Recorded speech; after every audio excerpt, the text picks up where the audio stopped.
This week's episode of the HP Outdoors Waterfowl Podcast is proudly brought to you by Dunn's Sporting Goods. Dunn's is a family-owned and operated business with 2 locations, Peevely, Missouri and Marion, Illinois. They have over 60 years dedicated to providing the outdoorsman with the best deals on hunting and fishing gear. Be sure to check their selection at shopduns.com as well as on Facebook and Instagram at ShopDuns for weekly specials and giveaways. They've also created an exclusive discount for the listeners of the HP Outdoors Waterfowl Podcast. Use the discount code HPO to receive 10% off your purchase. Some exclusions apply. You are listening to the HP Outdoors Waterfowl Podcast, episode 107.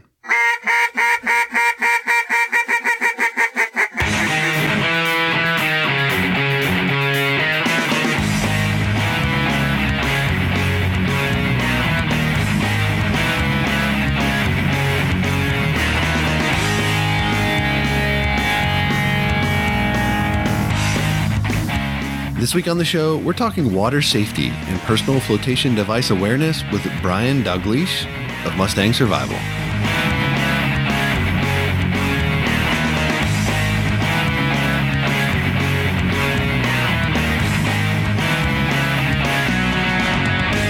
All right, welcome to the 107th episode of the HP Outdoors Waterfowl Podcast. I'm your host, Josh Palm, and we're your on-demand audio source for all things waterfowl and waterfowl hunting.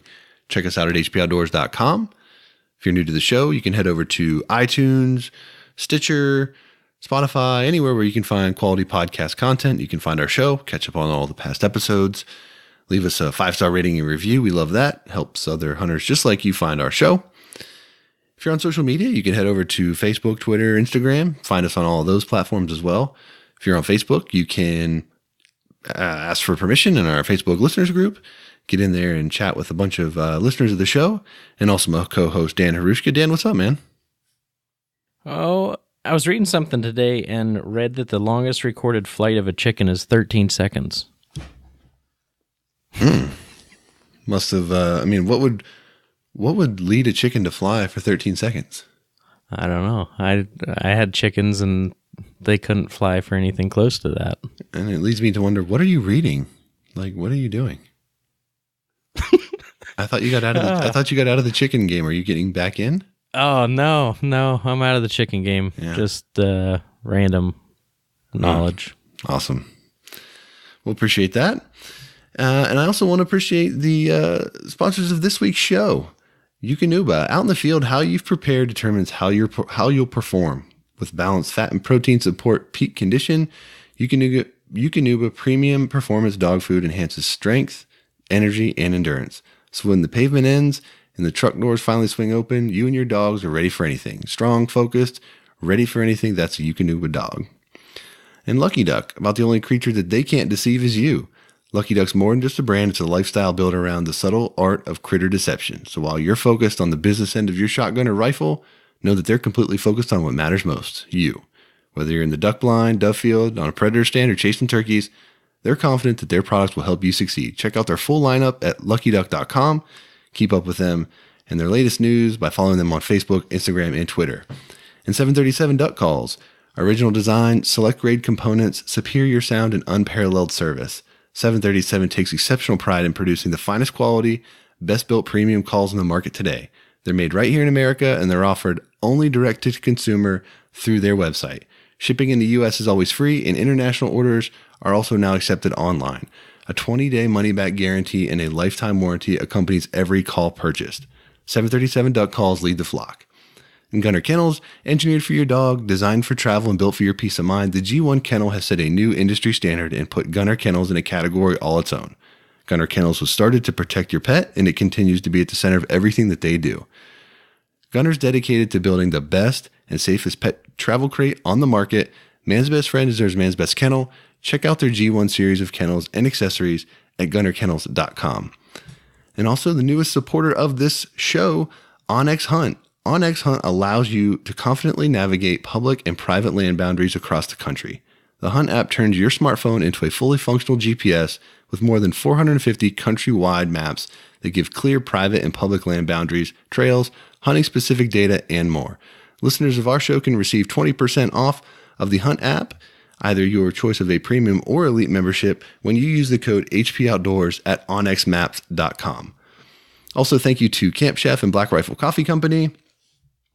Many of the companies have been gracious enough to offer discount codes to the listeners of our show. You can find those codes under the discount tabs on the HP Outdoors website. So head over there and check out how you can find out or how you can save 10% off with Dunn Sporting Goods, 15% off with Black Rifle Coffee Company, 10% off with White Rock Decoys, 15% off with 737 Duck Calls, 15% off with Alpha Dog Nutrition, 10% off with Gunner Kennels, 10% off of the Ridge Wallet, and 20% off of Onyx Hunt. So some awesome opportunities to save there. So head over and check them out. All right, Dan, this week we've got a pretty serious topic that we wanted to cover a little more in depth than maybe what we've had in the show in the past. We've talked about how there've already been a couple reported incidents of duck hunters, casualties due to cold weather exposure, cold water exposure, boating accidents, and that kind of thing. So we wanted to do a little bit more awareness on PFDs and just kind of how to be a little bit safer when you're out there hunting in those tough conditions. Yeah, I think our last 2 episodes, we had a story each where someone had passed away in an accident that capsized or, drowned in one way or another. And we asked our listeners to send us stories. And we really didn't, I don't think right off the bat, we didn't expect to have an episode on PFDs, even though right now today's the November 1st, which it is now. You legally have to wear them in Pennsylvania, and it is very good timing to have this show. But so many of the stories that we got were thanking us for pushing people to wear life jackets. And the stories that we got were people that their family died, they almost died, they almost had friends die right in front of them. There are some heavy stories that we got. And I think it was a no-brainer once we started receiving those that we try and get the word out a little more. So this is kind of our way to push it out there. Brian is definitely knowledgeable enough in this area, and it was got a great show ahead for people. Yeah, I think the main purpose behind this week's episode is that oftentimes in life we come through,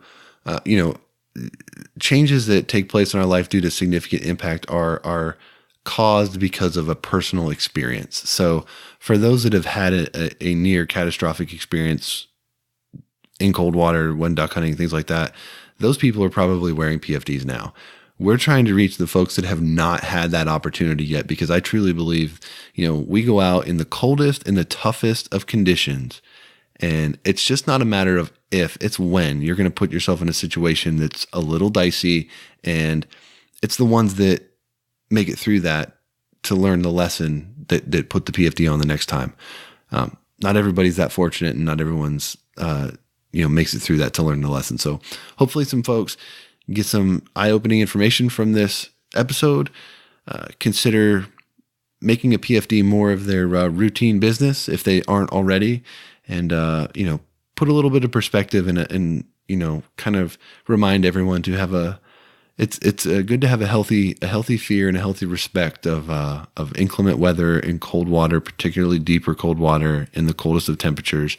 The size of boats that we utilize as waterfowl hunters, for the most part, fall squarely into the highest risk categories that they track. So it's something to not be taken lightly, and I'm glad we did this episode. So unless you got any further objections, Dan, let's go ahead and welcome Brian to the show.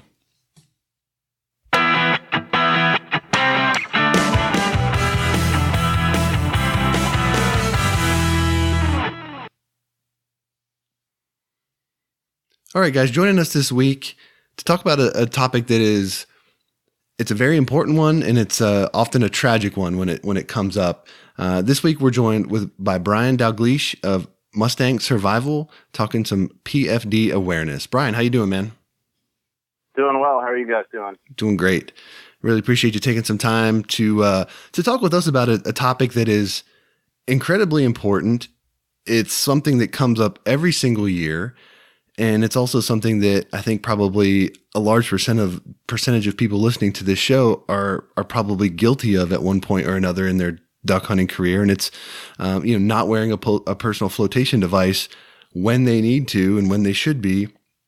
And, we asked some of our listeners to share stories with us. And, I know I speak for Dan when I say this, but we were floored at the amount of stories that people wrote in about some really significant, near-death experiences. So we're looking forward to chatting with you and talking a little bit about statistics and, try to paint the picture a little more vividly for people as to, the real dangers of hunting and cold water and things like that. But so that people have an idea about you and kind of, where you come in from this topic.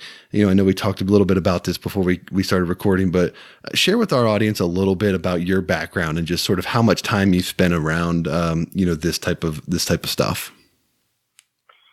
So, I'm originally from PA, so hopefully that gives me a plug, but I've lived almost my entire life in Annapolis, Maryland. So some people call it the sailing capital of the world. I think at one point there was a rather preppy picture of Van de Kamp on a sailboat flowing around. We're not even 2 minutes into this interview and Van de Kamp is getting a shout out. Dang, go on. Yeah, already. Well, I don't know whether that picture was a shout out or not.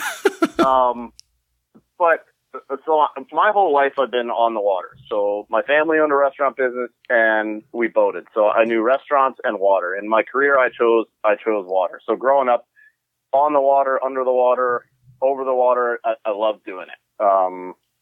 I ran people's boats as kids, took care of their boats as a kid growing up. Probably junior high, almost high school, I started working for businesses that revolved around maritime safety, servicing and selling safety equipment. I worked for a boat manufacturer, not only doing recreational boats, but also doing boats for the military, Coast Guard, fire departments, police departments. I was an instructor training them on how to use them, how to recover people out of the water, how to rescue people out of boats. I went to Katrina and did flood rescue work myself. And then eventually that brought me to Mustang Survival, doing the personal protective equipment that those people wear. And I'm the military business development manager for Mustang Survival. So the recreational side is not my area at Mustang, although I'm a recreational boater and hunter. I deal with the people that would rescue us. They're my customers. So we very much get into the science. They have requirements that when certain weather conditions, they have to wear certain types of gear that most people on the recreational side are oblivious to, but it's a requirement on, say, the Coast Guard side because they recognize that those scenarios like cold water are so dangerous that they're not even allowed to get underway on their boat unless they're wearing a certain level of gear as the temperatures and conditions change. With that, I started waterfowling on the Eastern Shore, waterfowl hunting on the Eastern Shore of Maryland when I was pretty young. My uncle would take me first on the Wye River and then to Kent County on the Eastern Shore and Chestertown and Kennedyville. The Gnaw Farm next to Vaughnies, which is now called Molly's Place, is where I killed my first goose. No kidding. And I've been with a Browning BPF I bought when I was 11 that my parents chipped in half the money for. And I bought that at Albright's Gun Shop in Easton, Maryland on the Eastern Shore. So lifelong boater, almost lifelong waterfowl hunter. And this topic is, it drives me nuts when I read about customers that die and when I hear any boaters, especially waterfowl hunters, that, I don't want to see it happen again. And as I went through preparing for this, the statistics that I read about boating accidents and boating fatalities when I brushed up on them, as I looked at it more and more, it just screamed how dangerous waterfowl hunting on the water is in the winter, because all the statistics say that we're in a far higher probability of having a casualty and an accident on the water than most any other time. And so it really was even opened my eyes more and more as I prepped for us to have this discussion. So all that time over there, you had to have eaten at the Bluebird Cafe, right? Yes. Okay, just making sure. But no, okay, so we've been... But for us, it was typically Bonnie's, because the farm that my uncle club hunted on literally was the next place over. So right we'd there. hunt the morning, we'd hunt the morning it's now Molly's place, but if it was slow or once the morning birds were done and we knew we were going to sit for a while off, and we'd hop out of the pit, drive to Vonnie's, get breakfast. It was cool because there was an outfitter there, so you could get, and it was a gas station, so it was cool. You could get breakfast, you could get more ammo. If your call broke, you could get a call, you could get gas, and then we could be right back in the pit in like 15 minutes. So, it was pretty cool. And then they had water blinds farther down. So for us, it was typically Vonnie's or other Maryland Eastern Shores that come back to the Western Shore, or we'd hit Holly's on the way back or some other place in Kent Island, the kind of middle ground. Nice. I do love that area down there. So, we've been talking, you and I, since before our 100th episode and try to do some work there. But, Josh and I, the last 2 weeks, I think it is, have reported on unfortunate accidents where people have passed away. And, this is kind of how this episode happened, but we asked people to write in stories, and, just a few. I'm going to read four sentences out of about 8 or 9 stories that I have copied here, which we get, great responses from our listeners. But here's just a couple of sentences that really stuck out. I've never been to a more tragic funeral. I felt like I ran a marathon. It felt like someone was pulling me under and out. And I almost drowned in a couple feet of water and almost didn't come home to my wife and unborn child. So after we reported on the couple people that passed away this year already, and now that it's November and legally you have to wear PFD in Pennsylvania, and our recent partnership with Mustang Survival, I kind of reached out to you and said, how comfortable are you talking about this? Because we need to do a full episode and really bring these stories out and make people realize how dangerous this is. So thanks for coming on. And I guess we can get into just some of the cold water danger. You sent over a bunch of stats, but maybe we can just start to get into that now that, temperature up here and where you're at, our air temperatures 40 and 50. And even though, it's just kind of shocking the distances and everything in this type of temperature, even for really good swimmers. So maybe we can just start there, and then we can get into more of the safety gear and other things that we want to talk about. Yeah, actually. Yeah, maybe I'll. Brian, I keep thinking in my mind, and I feel like you're a really good guy to describe this for us, because you've spent time around this so much and doing testing and things. But before you get into the statistics and all that, let's everyone that's listening to this show kind of like, close your eyes and think about being, those mornings when you're out in the dark, in the water. You got the gear, you got the dog, you got all your stuff, right? You're going to your blind or your location, and let's think in our mind's eye what it would feel like to flip the boat, fall out, whatever it is. All of a sudden, you find yourself in the dark, in the water. Can you walk us through sort of what is a person is going to experience in that scenario? Like, how long until they're going to lose motor function? How long until they're going to pass out? How long until these things set in? Because I really want to reinforce the fact that we can talk statistics and we can talk gear and we can talk everything till we're blue in the face. But at the end of the day, everybody has to have a plan, right? I mean, you can prepare all you want, but inevitably there could be something out of your control that puts you in the water. And now it's like, okay, now it's life or death time, and you got to figure out what you're going to do. And I want people to understand the challenges that are going to go into that, before we talk about some of these other things. Yeah, absolutely. So to walk you through that, there's 4 phases of cold water immersion. Some people say there's cold shock, cold incapacitation, hypothermia. And then there's this 4th thing that we'll talk about later, but it's circumrescue collapse. So even after you're rescued, you're not out of the woods yet.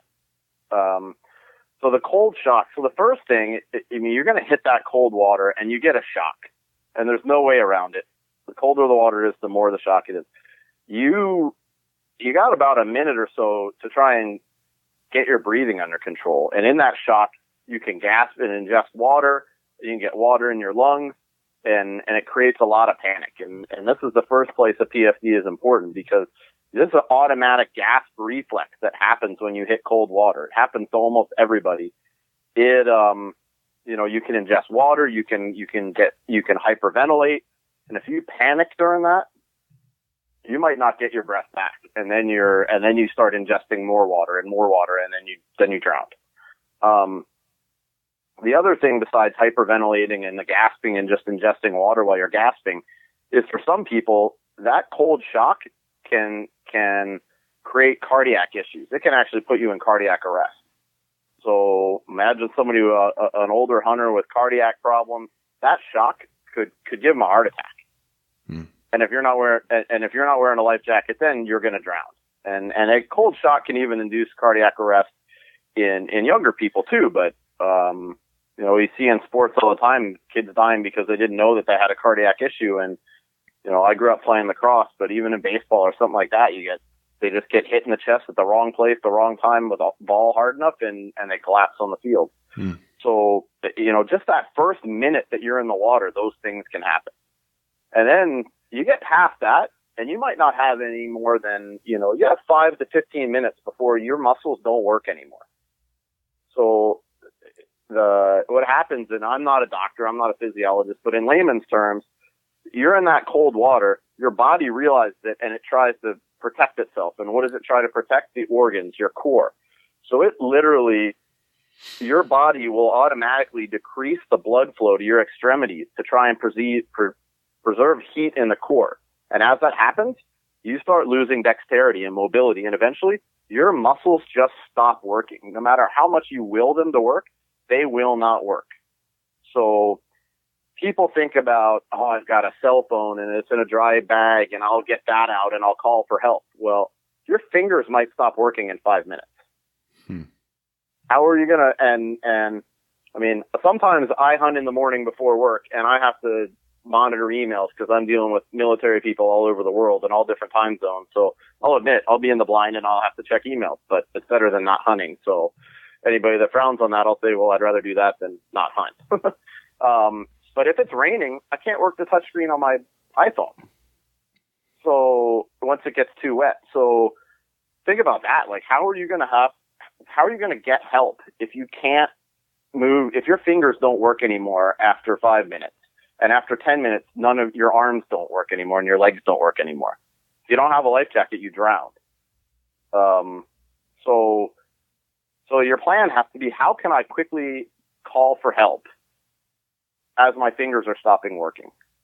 So you want to have a way to call for help, and you want to get yourself out of the water. So the first thing is, oh God, I hope you have a life jacket on. If you don't, try and secure yourself to something that's floating before your muscles stop, your fingers and arms and legs stop working. In my uncle's case, in the one story I sent in, thank God, when the John boat he was in that had ice in it swamped and sank in the Chester River, he, the fuel tank only had a quarter tank of gas in it. It was a plastic fuel tank, and it broke free from the outboard, and he hugged it for dear life and didn't let go. And that's what saved him. He didn't have a life jacket on. And then luckily, thank God, somebody saw it in a house on the river and called for help. And they literally, not only did they send an ambulance and rescue, but they basically sent a hearse because they thought he was going to be dead. Like, they didn't imagine that by the time they got to him. And these are the rescue people at the 911 center, what they're calling. But so you want to get yourself out of the water. So if your boat's still afloat, the first thing you want to do is get yourself on it, or as much of you on it as possible. And the U.S. Coast Guard will say that don't leave your boat. If your boat's floating, get on it. And the second thing is do whatever you can and call for help instantly, because you might not be able to physically work something minutes into this. Max 15 minutes in cold water. And in cold water, we're talking maybe 45 degrees. It doesn't have to be 32 degrees. It doesn't have to be ice on the water. It has to be less, sub 50 degrees. And this can start happening to you very quick. So you don't have much time. If you survive that cold water shock, you at best have 15 minutes. And in some cases, you only have 5. They say that cold incapacitation happens in 5 to 15 minutes. So in that 5 to 15 minutes, you've got to try and get yourself to not drown, get yourself out of the water as much as possible, and call for help. And you might only have 5 minutes. And I think people think, oh, I can swim. I've been in cold water here or there. But the one story, Scott up in Maine, like said, he thought he was a good swimmer. He was only a couple feet of water, and his muscles just stopped working. His literally couldn't physically move anymore. Thank God he realized he stood up just in time and then got to the shore and collapsed. So you don't have time. So I read a lot of people saying, I have this, I have that, but could you really do that in 5 minutes? Could you do all of that in 5 minutes? I'll tell you, just thinking about this brings back a story. When I was in college down in West Virginia, and I went, it was super early. I want to say like April, maybe May, but I went whitewater rafting, and there were a couple places that we could stop and jump off rocks. Well, I think the water was 43 degrees, and you're in, your wetsuits and have your PFDs on and everything like that. But I remember they took us right to the rock. So at this point I had not been in the water, except, you get splashed a little bit, but I had not been in the water. Well, the boat started going down river, and I'm at the top of the rock. Well, I jump in, and no one else wanted to do it. I'm like, okay, well, I'll do it. I know, I have enough safety people there and whatnot. Well, I jumped in, and I couldn't have been more than, I don't know, I want to say 15 yards away from the boat, because I had a good jump on me, but I hit that water, and that cold water shock is no joke. And it almost, I'm remembering back, and I wasn't down very long, but I remember almost ingesting water. I knew I had to hold it, but I almost just gave up because it hurt so bad. And then I got up, and I have never swam so hard in my life to get back to that boat and get back in the boat, because it was shocking. And I know a lot of people don't wear wetsuits when they're duck hunting, or going out. So just that was a story that I didn't really think about talking about, but it definitely was like 5-10 seconds that I could have went without. So, this is it. It makes it that much more important to talk about this, because it is very, very dangerous, and it doesn't matter how tough you are. Like, that cold water it's going to shut you down quick. Yeah. So you were lucky because you knew you had to hold it, but that's that cold water shock with some people, they can't hold it, and it surprises them, and they gasped underwater before they even got to the surface. But then you've ingested that ice cold water, and in some cases it feels like your throat closes, and people panic and hyperventilate. I mean, if you know what's happening, you can stay calm. In less than a minute you'll be back to breathing again, as long as you have a life jacket and you're on the surface. But that's a perfect example of, you jumped off that rock and couldn't believe that it felt like, the wind had been knocked out of you, and you were fighting, wanting to gasp for air, even though you were underwater. Yeah. And it's one of those things, and I've never been tased or anything like that, but you know how some people will be like, oh, I can handle that. Well, no, you can't. Your body just reacts, and your muscles react to where you cannot control it. And that was one where I knew the water was cold, and I knew it was going to be cold when I hit it. And I, it wasn't like I dove in or did a straight, I was kind of leaning, so I didn't go that deep. If I would have went feet first straight down and really went down from where I jumped, I could have been in trouble real quick. And that's with, a boat right there and my choosing to do that. But it was that shock is something that you cannot control it, even if you know it's coming. No. So it's a very, very real and a very scary thing, even when you volunteer to do it. So share with us some of the statistics that we talked about earlier before we started recording, and that talk a lot about the trends and the patterns and things that seem to be very focused on the prime kind of waterfowl season and the conditions that us as hunters are dealing with out there. Yeah, absolutely. And I pulled data that's from 2017 and boating accident data from the Coast Guard, and I pulled some that was another thing, cold water boot camp, that I'll recommend at the end that people watch to really learn some statistics they had when they did this back in like 2008, but 2007 statistics. But there were almost 4,300 accidents in 2017, boating accidents, and there were 658 deaths and 2,629 injuries. Where the cause of death was known, 76% of fatal boating accident victims drowned. And of those, 84.5% were not wearing a life jacket. Man. Yeah, it's just, I mean, so, and year and year, the statistics change a little bit, but this is why, there's so much boating safety in the States and federally, the U.S. Coast Guard just about wearing a life jacket. Because year to year, it doesn't change much. Maybe it's 84, maybe it goes down and it's 80, and then it goes up to 86, but it's year in, year out, the bulk of all the drownings and casualties on boats, the people weren't wearing life jackets. Another big thing that stuck out was, so I refreshed myself on all these statistics, is on the recreational side, was where the length was known, 8 out of every 10 boaters who drowned were using vessels less than 21 feet in length. So I'd say that probably covers 99% of waterfowlers that use some form of boat. There are some sea duck hunters out there that might be hunting from something bigger than 21 feet, or, some people sea duck hunting maybe on the Chesapeake Bay out of a bay built like crabbing or fishing boat, but not many. Right. And then another interesting thing is, where the data was known, the vessel types with the highest percentage of deaths were open motorboats at 47% and kayaks at 15%. So little boats. Mm-hmm. And motorboats, that category would be the John boats that and most of the duck boats people hunt out of, and then kayaks and canoes, they're all in there. I looked at the months of the year that had higher percentage of fatalities. The cold months, right in hunting season.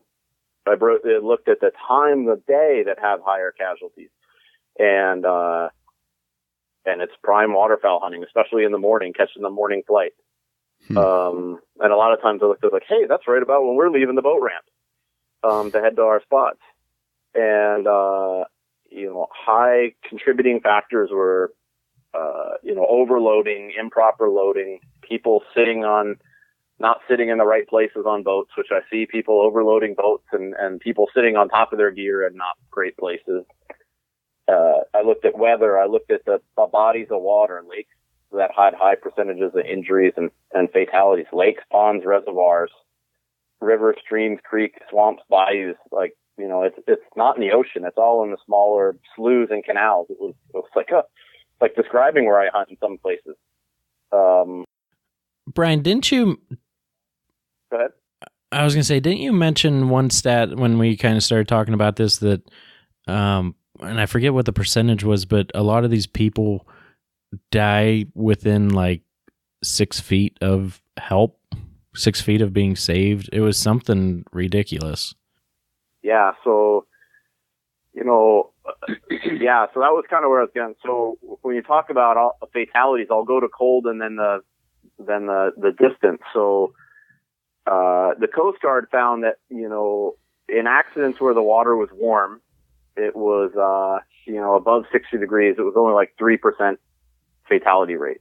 When you get below 60 degrees, below 50 degrees, it was 40% fatal. So between summer water temperatures and late fall and spring water temperatures, your risk of dying increases 500%. And then when we get down to that same year, the life-saving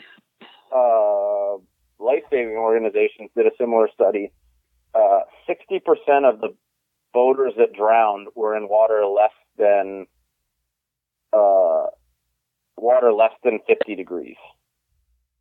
34% were water 50 to 68 degrees, and this is where it comes. 43% were less than 6 feet from safety.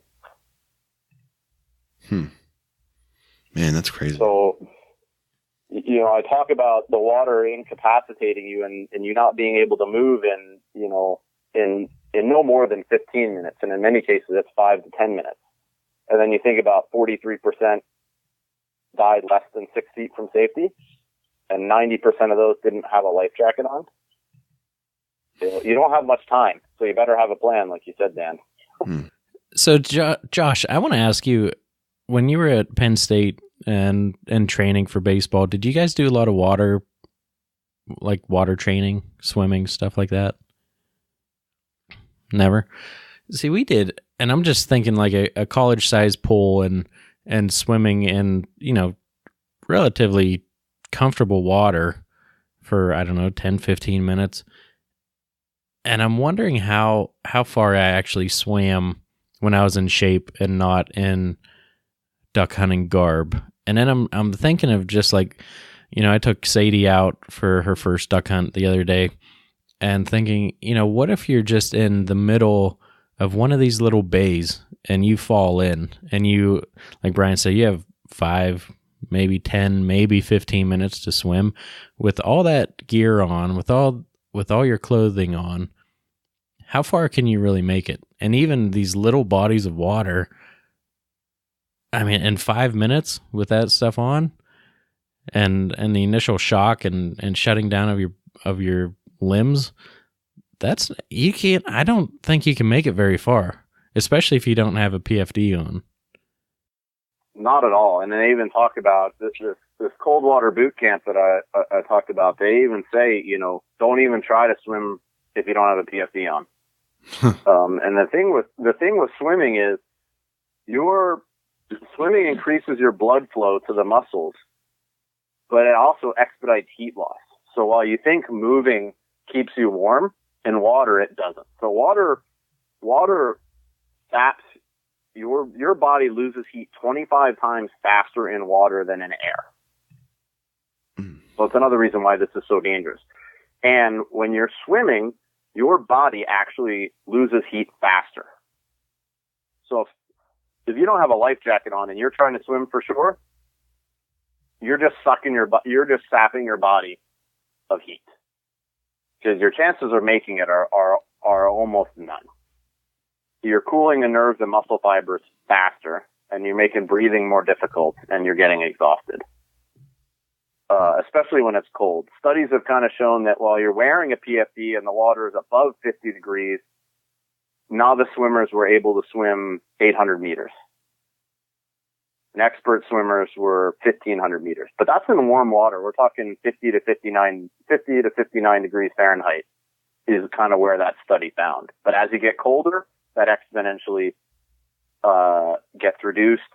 So basically, a lot of the studies say if you don't have a PFD, you just need to try and be still and get yourself in a position that you can stay floating.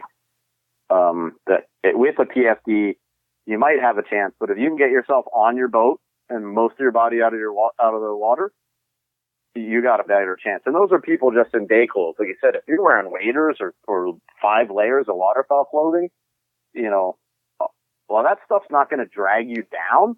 The more you move, the more resistance it's going to give you, and it's just going to exhaust you.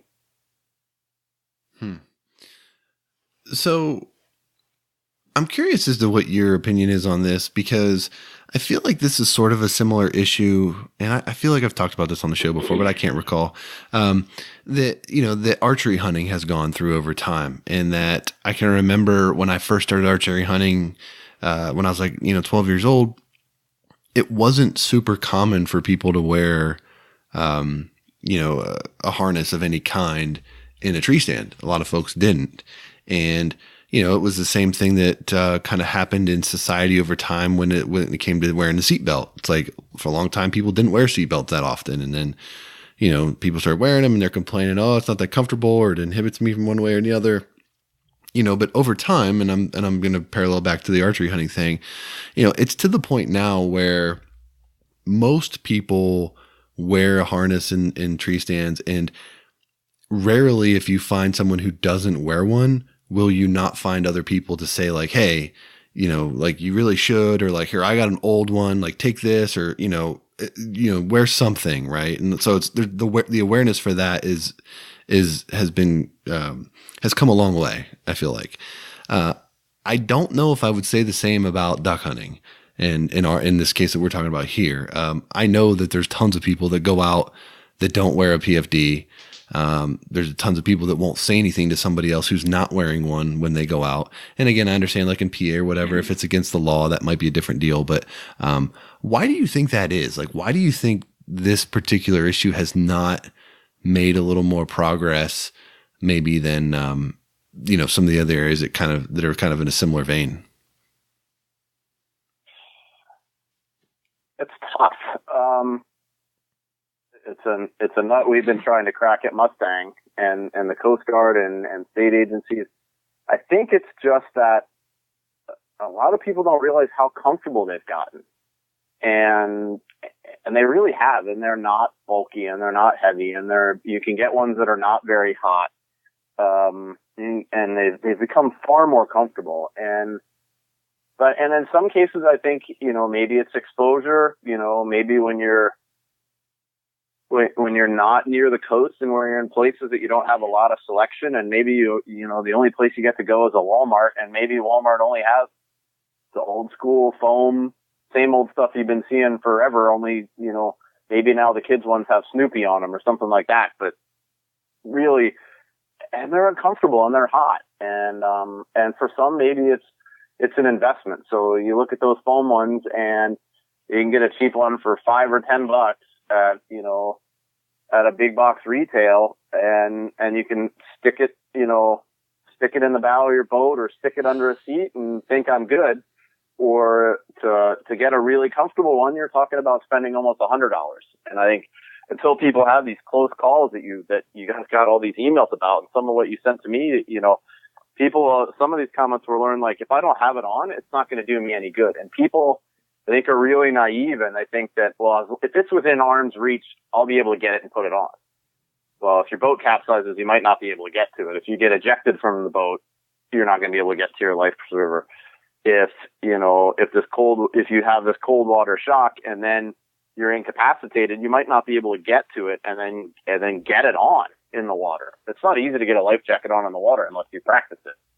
So I think those are some of the things. And then in this cold water boot camp, when they did a big study, the reasons why people don't wear life jackets, so a lot of the top comments were, they're usually close to shore. They can put it on in the water. They don't need it. They can swim. And there are people I read about every year, people that anchor their little motorboat somewhere to go swim with the family, and somebody jumps off and never comes back to the surface. It's crazy, but I read about them every year, every summer. That happens at least once somewhere in the Mid-Atlantic, better yet in the whole world. So I think it's just people need more education. People need to put safety first with their investments. Like I said, great, you have a $15 foam life jacket, and it counts if you go get checked by the Coast Guard or the Marine Police for carriage. But is that going to save your life? Or, you read all these stories you got, after that accident happens, you wish you spent that $80 to $100 on a really comfortable inflatable life preserver you'd wear all the time and you can shoot with. I think honestly, a lot of this, I think, has to do with just, further awareness type things. And think about, when you look at an archery magazine and you see people in tree stands, you see every single one of them wearing a harness. I'm sure there's some out there, and this is just an off the cuff comment that I have nothing to support it with, but I don't recall the last time I saw a duck related advertisement where someone was wearing a PFD that wasn't like a PFD type advertisement. You know what I'm saying? Part of me just wants to feel like duck hunters dream of those days with cold weather and rough conditions and associate that with like migrating days and things like that, that it's just supposed to be one of those things that you embrace and that you don't have a healthy fear or respect for almost. And I just feel like guys overlook that to an extent. And I've been guilty of it myself in the past. I mean, it's like, it's one of those things where, you don't really realize how you might be in a bad spot until you're out there and you're like, ooh, like we might have pushed it a little too far, kind of thing. Because no one, most guys, I feel like most guys, they get the chance to hunt on the weekends or whatever it is. Like maybe they get one day a week where they can get out and hunt. And if it's really windy or whatever the conditions are that probably aren't safe to be hunting in, it's really hard to say in a 60-day season, I'm going to give up one of the Saturdays that I have because it's a little too windy or whatever. You know what I mean? So I feel like guys are just, unfortunately less likely to back off of a tough situation for a lot of reasons that I've just highlighted. But I think a couple of those are probably have something to do with it. I think absolutely. You brought up a good point about, industry. So I know when I was working for a boat manufacturer, the president and CEO he was big on boating safety and pushing with the National Marine Manufacturers Association, pushing for increased safety, not only in the manufacture of boats and pushing for standards so that, and there were voluntary ABYC standards, American Boat and Yacht Council standards that were voluntary, but, had standards for wiring, standards for everything to try and say, hey, if you're an ABYC, American Boating, ABYC, certified boat manufacturer, you knew that manufacturer took an extra level of safety and quality to make sure that boat was built right. And the next step they took was a lot of boat manufacturers were starting to embrace it and had rules that said not only anytime are you on the water, you're going to wear a PFD, but anytime we shoot photography or video for advertising or for marketing, everybody in the boat must be wearing a PFD. And it took a long time. And I remember watching it and we were proud because, hey, you always saw somebody wearing a PFD in any of our ads or any of our marketing. And eventually more and more manufacturers embraced it, and more and more. And then, but we don't see that in the hunting industry and especially in the waterfowling industry. And, I think we see burly bearded men with face paint and breaking ice and, you're home under the blanket and, there's a couple feet in the snow on the ground. That's when I'm having fun kind of thing. I mean, we see that's in the advertising, like that we push the envelope, but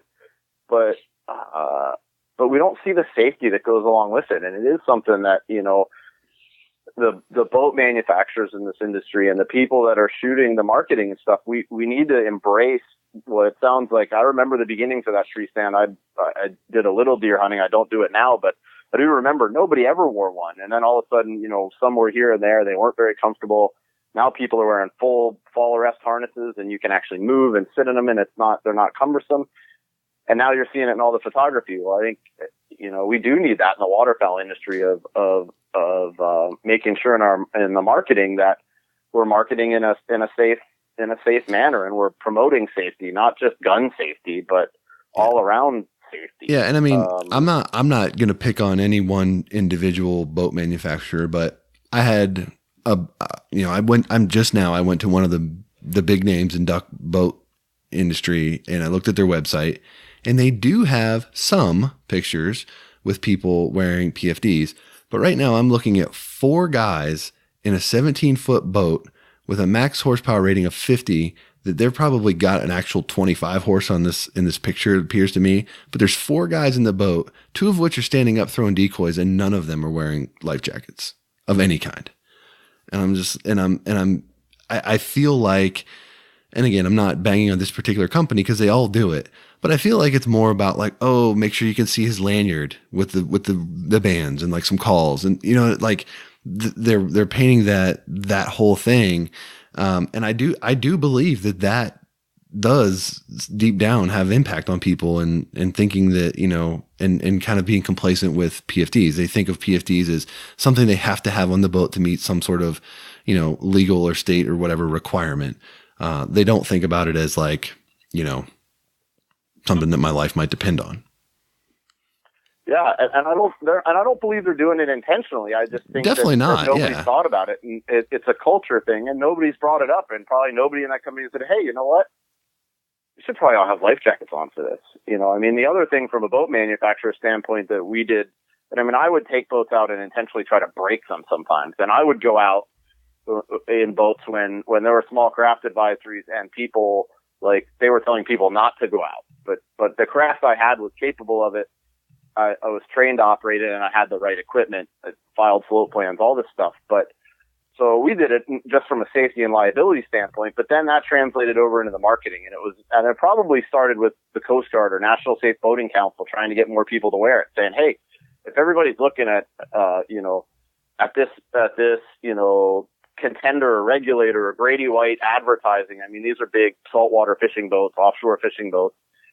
If everybody in all that advertising is wearing a life jacket, I bet the people that buy those or want to be like Mike there, they're going to wear them too, and it's going to break that taboo and grow a culture. So I think it's just an awareness thing, maybe in these, middle America, small lake, kind of bayou boat manufacturers that maybe nobody's brought that up because they themselves aren't wearing them and nobody's mentioned it. And I think it's just a slow, painstaking culture change, and it could take a casualty, unfortunately, to maybe get them to wake up. But it is interesting that certain categories of boat manufacturers have embraced it, but in others haven't. And I think it needs to happen.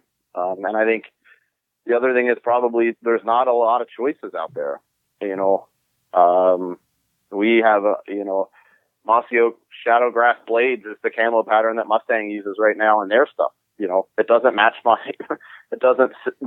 Sitka Optifade that I have, or where I don't have that, I have Max 5 because it's a little darker and it blends in better with where I hunt. So that probably makes it harder too. There's not a lot of choices in camo patterns and PFDs. But even some of those boat manufacturers, they're not all hunting pictures. So if it's a guy fishing or a guy just hanging out on a boat, they should have life jackets on. I was going to ask if you came across any kind of data that talked about, drowning with boats in motion versus actually standing still. Like Josh mentioned, they were throwing decoys out, and I didn't know if there was much. And it just makes me think back to the stories that we got. Some of these people were in motion, and some of these people were walking.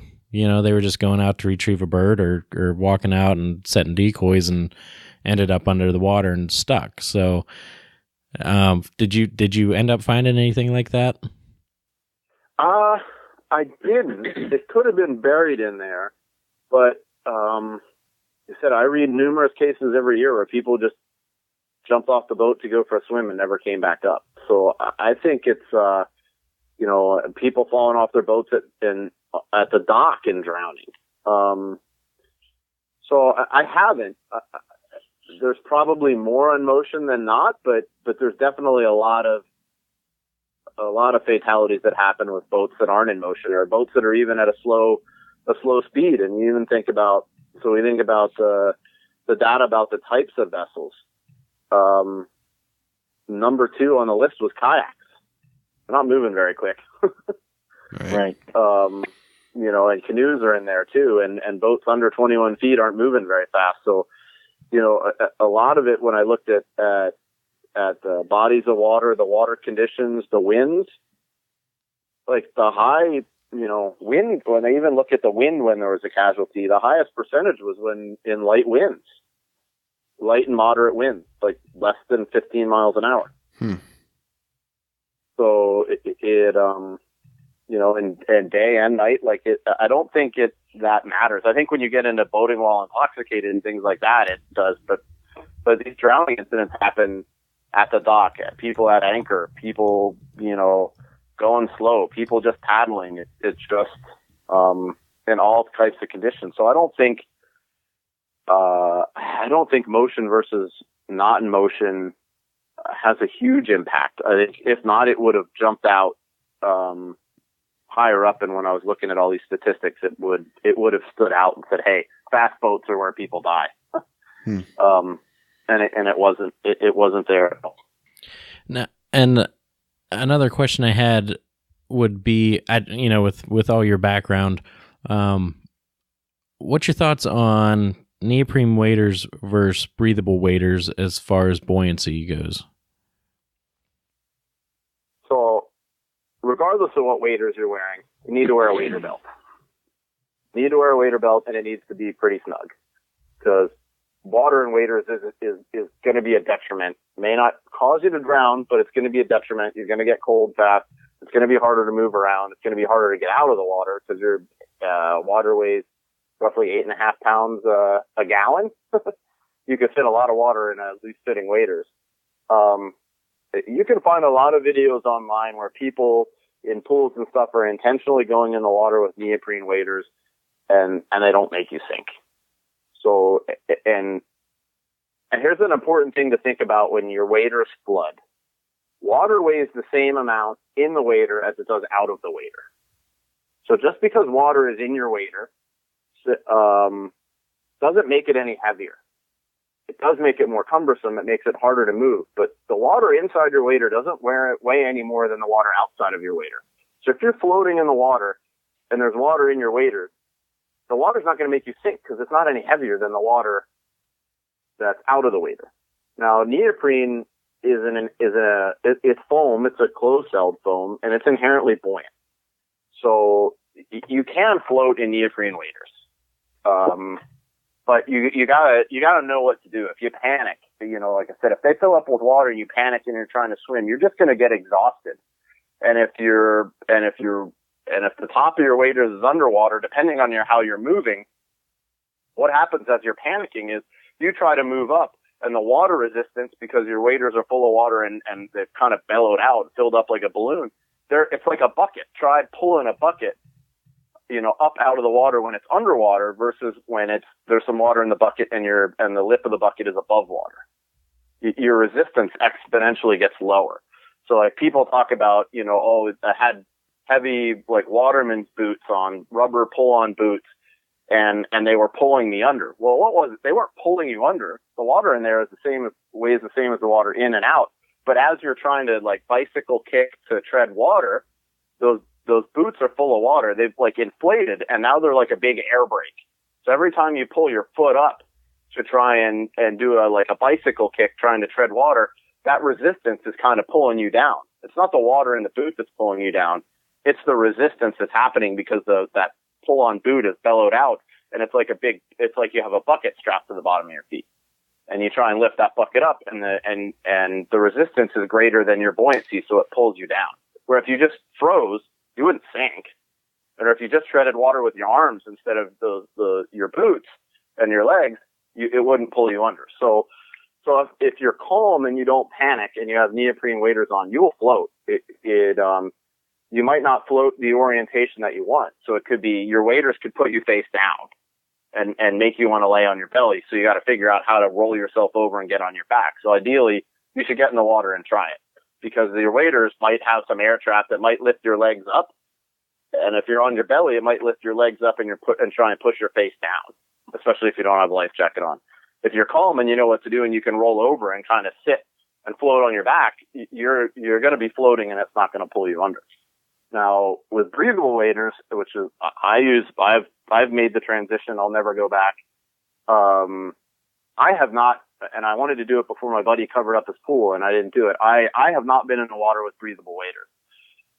There's going to be no buoyancy there. And some of the insulated waders, I don't know what's going to happen when the quilting and that insulating material gets saturated. It could get heavier in the water. It could get denser, and it could create some negative buoyancy.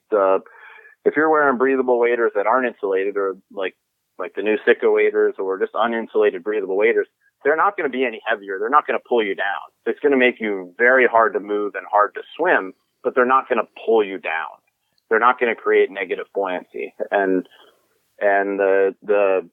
because there's no elasticity to the breathable wader fabric, even the really good stuff, the wader manufacturers make them bigger. Like, you see the fit and people say, hey, there's a lot of extra fabric in my breathable waders that weren't in my neoprene. Well, it's because neoprene will stretch and the breathable fabrics won't. So they make them bigger so more people can fit in them.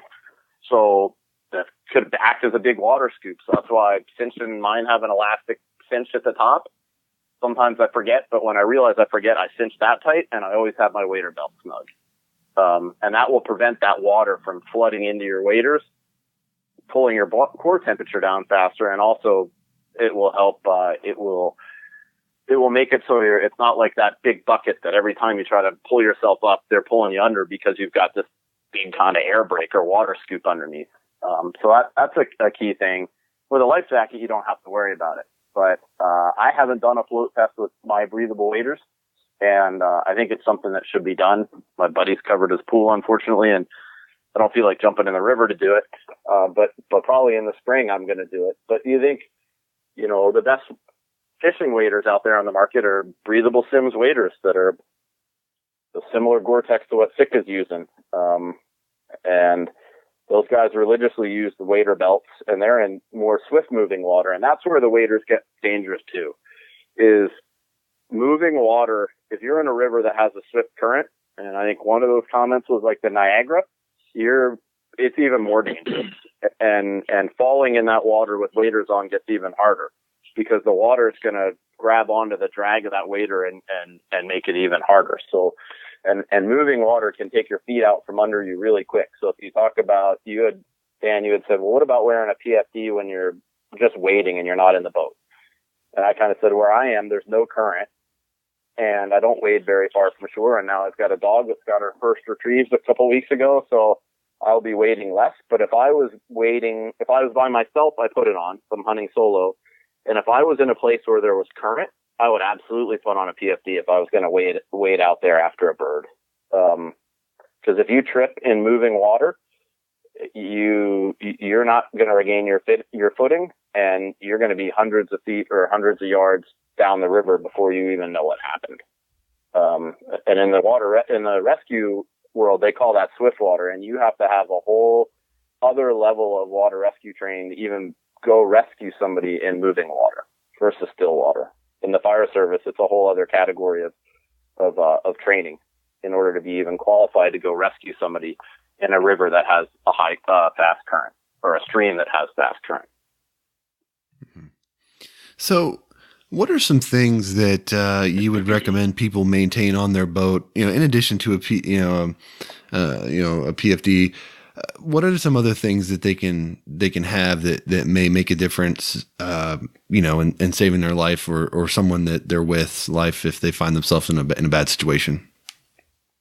That's a good question. I put a little list together before, and I think as we go to that, we also need to make sure people are aware of the capacities of their boats. Yeah, this is a good point. Yeah. So, I know from boating stability studies and things like that, a lot of us hunt in older John boats that are for a boat manufacturer. Other boat manufacturers view them and rescue people view them as inherently unstable. And they have a really low capacity and they don't have a lot of natural buoyancy. You get a little bit of water over the side of a John boat and it's going to go down fast. It's going to sink or capsize quickly. And I've watched it happen and watched people testing it and it's scary. But you need to check the capacity plate that's on your boat. Your boat should have a capacity plate on the transom, and it'll say at what horsepower. Legally, boats under I think 30 some feet or 40 some feet legally have to have one. But it'll say, what horsepower you can put on your boat. It will say, the number of people you can have on the boat, and it will say the overall capacity by weight. So, people are a lot fatter and heavier than they were 20 or 30 years ago. So they have the number of people and the weight. And when you look at that weight capacity for most boats, types of boats, that also includes your engine. So if you've got an older boat with a new heavy 4-stroke engine or a big surface drive or something like that, you need to take that into account, that you might have a John boat that only has 600 pounds of capacity, and by the time you take or 400 pounds of capacity, by the time you take your engine and your fuel tank, and if it's electric start your battery, you might have consumed almost half your capacity. Right. And even though the plate says 4 people, if you're 4 people at 250 pounds, before you even put a dog or or your guns or your ammo or your decoys, you may have already overloaded the boat. And then the wind kicks up and it gets rough and you're going to sink. So check the capacity plate. Be aware of how much you're putting in your boat, because one of the leading causes of accidents is overloading your boat in small boats. So check your capacity plate, understand it. If you don't, go online and Google and understand it. But I bet a lot of people's eyes are going to be open. I speak from experience. We almost sank my buddy John boat with a dog and 4 people in it and all our gear. First is file a float plan. So make sure somebody that's not part of the hunting party knows that you're going. They know where you're leaving from, where you're going to, and the estimate of times that you're going to be in different places. So I saw people make comments about, oh, well, I have my cell phone. I tell my wife that I'm going to, leave around here and I'm going to be home around here. So I'm going to leave at 3 a.m. or 4 a.m. and I'm going to be home. I'm going to hunt the morning and then I'll be home by noon. Well, we already saw and talked about the fact that you could be incapacitated in less than 15 minutes. So if your window for somebody to check on you is 4 hours and you have an accident on the way to your hunting spot, you're dead. Mm-hmm. So make sure that your conditions and your float plan, somebody, it's going to take 30 minutes to an hour for hypothermia to kill you. So, or at least you start to get hypothermic. So if you have a life jacket on and you're floating and you're checking in, an hour window, that still could be okay. But if it's 4 hours, that's not. So in our group, when somebody's hunting solo, especially, we text one or multiple members of the group when we leave the boat ramp. We text them when we get to our spot. We text them when we leave our spot, and we text them when we're back to our boat ramp. So the transition period, like we know that, okay, I know how long it takes them to get to this spot. If I don't get another text from him within this certain window, I'm going to start texting him. And then if I don't get a response, I'm calling for help for him. Because as we've seen, 15 minutes, you could be done. Right. So file a float plan that makes sense, knowing about this data. One that's 4 hours, gives you 4 or 5 hour windows. It's not going to save your life. Wear your PFD. The other thing that we always take, and the Coast Guard preaches this, and every Coast Guard member on a boat has one attached to them, is one of us on the boat always has a PLB, a personal locator beacon. So, and it's a 406 megahertz GPS personal locator beacon. And all it is it looks like a little cell phone, and they're getting smaller and cheaper, and it's clipped to usually whoever's driving the boat has it. It's attached to their PFD. And it literally, all I have to do is grab it and push a button with one finger, and it will send my GPS coordinates to a satellite that will then send it to a rescue center. And rescuers will know within minutes where I am and that I'm in trouble, and they will dispatch somebody to get you. If it's the Coast Guard, they'll go. If not, they'll call the local fire or police department. And it's literally minutes. And they have a GPS coordinate that's within, I think, accurate within like 50 or 100 feet. And all I have to do is push one button with one finger. And that's where I get people talk about their cell phone. Well, cell phone's buried in a pocket, it's in a waterproof bag, and my fingers aren't working anymore. I don't have to be able to bend my fingers to turn on the PLB. The one we use is an ACR Rescue Link Plus, but there's a lot of different ones out there. They've gotten down in price. They're like around $100. And the cool thing about those is you register on NOAA, and you register your beacon, your PLB, and you can put in all your contact information, buddy's contact information. It talks about the type of boat we're on, the areas we typically hunt.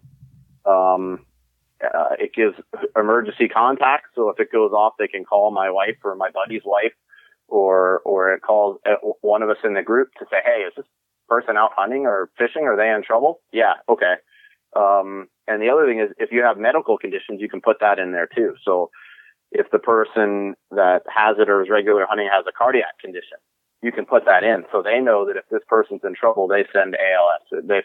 They'll automatically send advanced life support and know that, hey, this guy could be in cardiac arrest. So we need to send the right equipment. So, you get all that in one push of a button for $100. And there's no annual fee. Once you buy it, that's it. So, step one is have a life jacket. Step two is have a PLB. And the Coast Guard says take the search out of search and rescue. You need to have some signaling devices, flares, flashlight, signal mirror, and even a signal mirror, even if you're a deer hunter, works, because all you need is sun and a field, and you can start signaling. A space blanket. They have these mini, it looks like tinfoil, but these mini blankets that They call them space blankets, and they actually really do hold in a lot of heat, and they pack ultra small. I mean, it's the size of a deck of cards. But one thing that we realized that we didn't have when we almost sank our John boat was we didn't have a baler. We didn't have anything to scoop water out of the boat when we started to swamp the boat. And if you think a bilge pump is going to keep you afloat when you're swamping your boat, there's no bilge pump in a little duck boat that's going to be fast enough to get the water out of the boat before you capsize. So we realized that we didn't have a bucket. We didn't have, what a lot of people, small boat sailors do in our town is they take an old milk jug, or they take a bleach jug because they tend to be thicker, and they kind of cut the bottom off at an angle so you can use it as a scoop to scoop water out. And you can scoop a lot of water out pretty quick. What we did is we had a spray painted plastic toolbox that we used to keep our spinning wing decoy in. And I grabbed that, tossed the decoy out, and used it to scoop and bail the water out before we sank. So a bailer and a kill switch. So you got to wear your kill switch. So that is, or safety engine stop switch. Kill switch is starting to be taboo, but a lot of engines, especially small outboards, have a little stretchy red cord that plugs into the engine, and if it pops off, it shuts your engine off. So that way, if you fall out of the boat and you're going fast, it'll automatically turn the engine off, and the boat won't keep going and end up 500 yards away from you. And also it will prevent the boat from running you over and killing you with the propeller. And a lot of times in these small outboard boats, you fall over, the tiller handle, the outboard gets pushed off to the side, and the boat starts doing circles. And literally what has happened time and time again is people fall out of their boat and they get run over by their own boat. If you have your kill switch, that won't happen. So make sure it's attached to your engine. And most PFDs have a little plastic D-ring on them that you can clip it right onto that D-ring. Or what I've also done is bungee it around my wrist if it doesn't reach to where my PFD is. So I'll loop it over my wrist and cinch it tight. So if I fall off, it turns it off. And those are, people talk about having a lighter and all these other things, but first, if you have a way that people know you're in trouble and they can get to you quickly, you don't need as many of those things. And that's where the PLB is the locator beacon is critical for me. And I think it's kind of like a spot. That's another one. And those PLBs work. You can take them snowmobiling, you can take it camping, you can take it deer hunting. So it works anywhere because it's a satellite picking you up. It's not a line of sight thing like a radio. And cell towers don't always work. You might be out of cell range, but this is satellite based. So as long as you're not in a cave, the signal is going to go out. So, I know people that when in the winter, that have to drive over mountain passes with deep snow, they keep them in their glove box. So if they get stuck in a snowdrift and they're out of cell phone range in the mountains, they can hit their PLB. So if you have those things, you don't need a lot more. It's a short list. And all the other things people talked about were good, but they also add bulk, they add weight, you're carrying more gear, but, float plan, don't overload your boat, float plan, PFD, PLB, signaling devices, whether it's a strobe, a mirror, flares, a space blanket, bailer, and wear your kill switch. It's not a long list. I feel like we could have this conversation for like 3 or 4 hours. There's so many scenarios that we could talk about, and it really, I think when you just think about picking up decoys when it starts to get cold, and how cold your hands get if you don't have, the right gloves on or anything like that.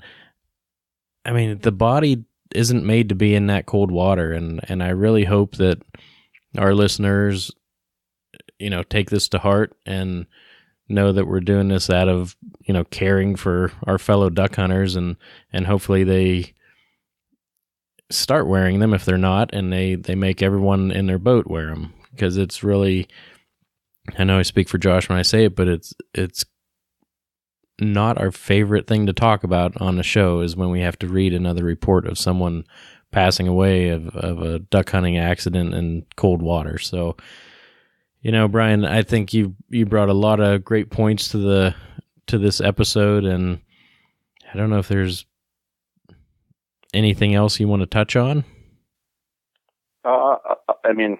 I'd love for everybody to go out and buy a Mustang PFD. I'll say the best PFD is the one you'll wear. Whether it's Coast Guard approved, whether it's not Coast Guard approved, whether it's inflatable, whether it's foam. We even now make hybrids that are inflatable and foam life preservers. Whether it's an automatic life preserver, inflatable, or a manually activated one, the best PFD is the one you'll actually wear. Whether it costs $10 or whether it costs $500. The best PFD is the one you wear. Just wear it. Some other things I'll make people think about is, could you get back in your boat? And could you get somebody else back in your boat? Could you physically get them in? Or if you tried to pull them in the boat, would it swamp it? If you're fishing from a kayak, if you're fishing from a canoe, if you fall out, is there any way you're going to get back in the canoe? There was a case here in Maryland of some guys fishing, and I think the old guy had a stroke or something, and the younger guy with him physically couldn't get him back in his fishing boat. And he literally had to slowly try to motor and hold the guy. I think he might have wrapped a rope around him and dragged the guy outside the boat to shore, because he physically couldn't get the guy back in the boat. And it was a younger guy. Like, it wasn't like it was two 80-year-olds. It was like, a guy in his late 60s and a guy like in his late 20s or early 30s. And that's a story that resonates with me. Check your laws. A lot more states like PA now have PFD wear requirements in the winter that you'll actually get a ticket if you're not wearing your life jacket. And the reason they're doing that is it's boats under a certain feet and it's in the cold times, because the statistics show that you don't have a high probability of living if you fall in the water without a life jacket. I think that really covers it. Just wear a life jacket. And if anybody has questions about wanting to look at getting into dry suits and preventing the hypothermia, you can find me on the group and I can answer questions. And the other thing is just layering properly, even if you don't get wet. So cotton kills. And Josh, I think you talked about, how you see in the deer hunting stuff that everybody in the tree stand now, in all the ads and everything, everybody's in a harness. The other thing I think is the waterfowl market for some reason is really behind the times in a lot of gear, and especially clothing and how to properly layer. And Sitka does it right. Like, they understand the science, and there's not any part of any of their layering systems that isn't correct. And I mean, in the mountaineering side, they've been doing it forever, and camping. And you look at the high-end North Face, not the fashion Gucci North Face. And you look at Arc'teryx and then, like Sitka was really the first, and Q and all those others, they're all doing it right. And we're really slow in the waterfowl industry. And I still see a lot of guys wearing cotton sweatshirts and things like that. And not only is that bad on the water, but you could get hypothermic if you get yourself in trouble out deer hunting and you're layered up in cotton and you get wet and you're hurt and you can't get back to your truck. You could die overnight of hypothermia because you weren't layered properly. So, in the waterfowling industry so far, Sitka is the only one that gets it, and it is expensive, but you can go and look at an Eastern Mountain Sports and you see their layering systems for their brands and things like, Dan, when you talk about merino wool, well, wool's the one natural fiber that when it gets wet still provides thermal quality. Cotton, when it gets saturated, will actually sap your body of heat. Merino wool, when it's wet, it actually will it's greatly reduced, but when wool is saturated, it will still give you some insulation. A lot of artificial insulations like capilene, polypropylene, a lot of the fleeces, they will not. Once you saturated them and they're soaking wet, you almost might as well not have them on. So that's another thing that I think, you get in the Sitka debate about, it's expensive stuff. Why would you pay for that? Well, especially if you're out mountain hunting and big game hunting in the mountains, it could save your life if weather socks you in and you can't get back to camp. It's kind of the same thing here. Like, I think we're slow, but we need to look at the science and look what other people have done that are in these extreme environments and learn from them.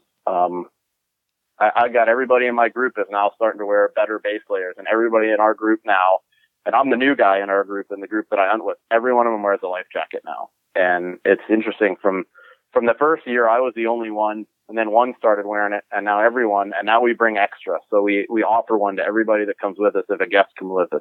And the guys we find ourselves all the time. Sometimes we're sitting in the blind and we look down and we're like, oh, we still got our life jacket on. So if I can convince all these guys that aren't water guys to wear it, I hope that by this episode and some of these humbling statistics and scary statistics, that if we can just get a handful more people wearing PFDs, we've potentially saved a life. Yeah, I mean, it's definitely a worthwhile effort. And to that end, we want to thank Mustang Survival for providing a couple PFDs that we're actually doing giveaways for right now. So if you're not in the Facebook group, head over there. You can find out how you can get your chance to win one of those. I think we had something on Instagram today about it as well. So definitely appreciative to you guys for that. And I am happy to report, as I browsed a couple other boating websites here while we were talking, there was one boat company in particular that every picture that I saw on their website had someone wearing a PFD. And then there was another company that I went to after that where I didn't see a single PFD on any of the people in the boats, to include children and young kids. So, I think that there's a little room to grow there, and just, sort of setting a good example, and kind of, just everybody doing their part to make wearing a PFD just a standard piece of your duck hunting kit, and, get the stigma off it, if there is one for whatever reason, and just every kind of doing our part to be a little safer. And unfortunately, a lot of this stuff, it starts like it's a grassroots movement, and it really, like you mentioned, you bring extras, so you're not going to have somebody with you that's not wearing a PFD. It's holding your hunting buddies accountable. It's holding your family members accountable, and it's holding yourself accountable to, making sure you can get home at the end of the day, to the people that care about you. So we appreciate you spending time with us to talk about this. We appreciate Mustang Survival supporting the show and allowing us to get a couple PFDs into guys' hands. And, we hope that we don't hear any more stories about that these types of tragedies this year. But unfortunately, it seems like we've actually got off to a quicker start with these stories than we've have historically, at least, as far as what has come to our attention. So, that's unfortunate, and hopefully somebody out there, will hear this episode and, make smarter choices this season, and potentially, save them or influence somebody else, and, save somebody's life out there. So again, thank you for spending the time. We really do appreciate it. And, we hope you guys have a great season up there on the Eastern Shore, and wish you guys the best of luck. Thanks, guys, and keep up the good work. Like I said, I'm not the recreational guy for Mustang. My customer is the military, but I love what you guys are doing. I love how much the group is helping educate fellow hunters, which is what it's all about. Helping us all be more successful, helping get more hunters into the sport, and hopefully do it safely. But I'm glad that I could get my company to help support the cause. I'm really excited that you guys did an episode on safety, on water safety. And just keep it up, guys. I love the Facebook group, love listening. I actually look forward to, when I do my business travels, I load up my iPhone with all the episodes so I can catch up, because I never, between my son's soccer and taekwondo and fishing and hunting, I never can kind of keep up. So I stack them up, and whenever I travel for work, I'm sitting on the airplane and sitting in the airport and sitting in the rental car catching up on episodes. Awesome. Well, for this episode, you'll get to listen to yourself and decide how much you hate the sound of your own voice, like Dan and I both do. Yeah, my son said he wanted to listen. Can I listen as soon as it's out? And I'm like, I don't know whether I'll be able to listen to myself or not. Trust me, you're your own worst critic. There's going to be nobody more critical of it than you. That's what I've learned over the time. But again, Brian, thanks for your time, man. We appreciate it, and we'll catch you in the group here soon. Awesome. Thanks, guys.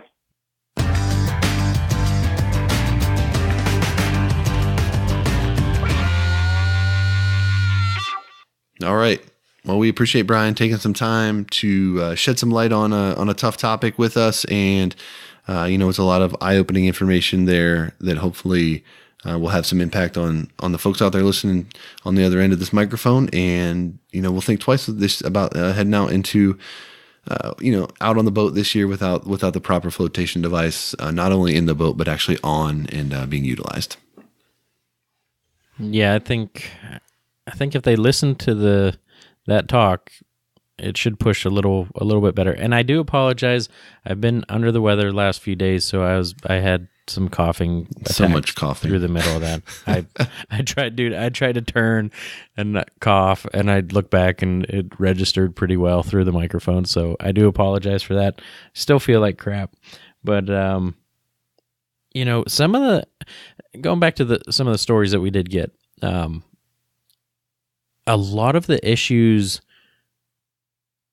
were engine issues that put people in dangerous situations. Whether you know, the one in Niagara Falls, they're in Niagara River, they go out to retrieve a bird and their engine shuts off.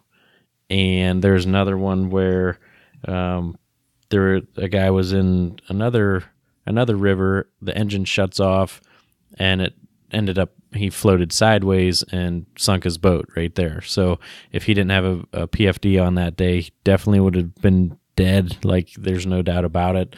And just so many scary situations that, you know, we can sit here and hope and pray that it never happens, but it's going to happen to people. So take that extra step. And I know, you know, I don't remember exactly how much I spent on my PFDs, but they weren't that much. And, you know, they're just that little bit of insurance that really can save your life. And I don't know.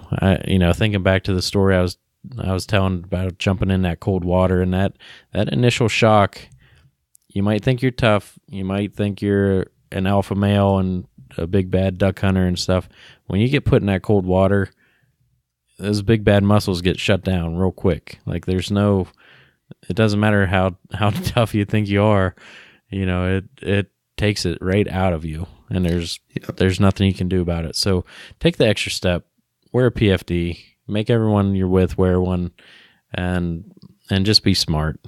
Yeah, growing up on a lake, obviously, we would always be excited to start wakeboarding and skiing and stuff as early as we could. And there were times when we would go skiing in like April-ish. I mean, this isn't even the dead of winter, but and the water was still pretty chilly. And I remember jumping into it with wetsuits on and stuff, and it is the proverbial take your breath away. Like, that gasp is so real. I know that feeling. I know it super well, and it's no joke. I mean, it's like, it's crazy. So, again, this episode was just geared to remind people of the seriousness of what we're doing. And as much as I dream about the days of the inclement weather and the birds that are going to ride in on it, you know, the cold fronts that we all love, you got to remember that there's some risk involved in that, and, needs to be managed. So hopefully we accomplished that this week. And I enjoyed talking with Brian and hearing some of his insight on the issue.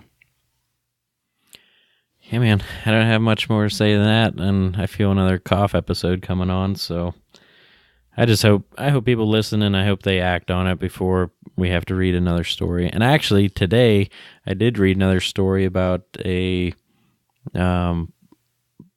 female conservation officer in Michigan was actually got radioed that there was I think it was a guy actually fishing, but she was able to make it. His boat was going down, and she was able to make it out to the guy. I think he was on the floating end of his boat that was pretty much all but sunk. But she made it out there and made it to him. I clicked on and read a little bit of the article today, but there's trained professionals out there, but he was lucky that she was, right where she needed to be and had the equipment right there. So she was able to get on their vessel and make it out to him before he sunk. So I don't know.